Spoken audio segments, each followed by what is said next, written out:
আমার ভাই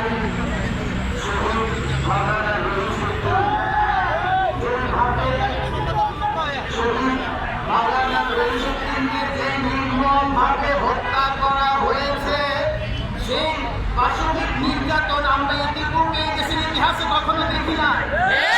এটা মুসলমানদের দেশ, এটা ইমানদারদের দেশ।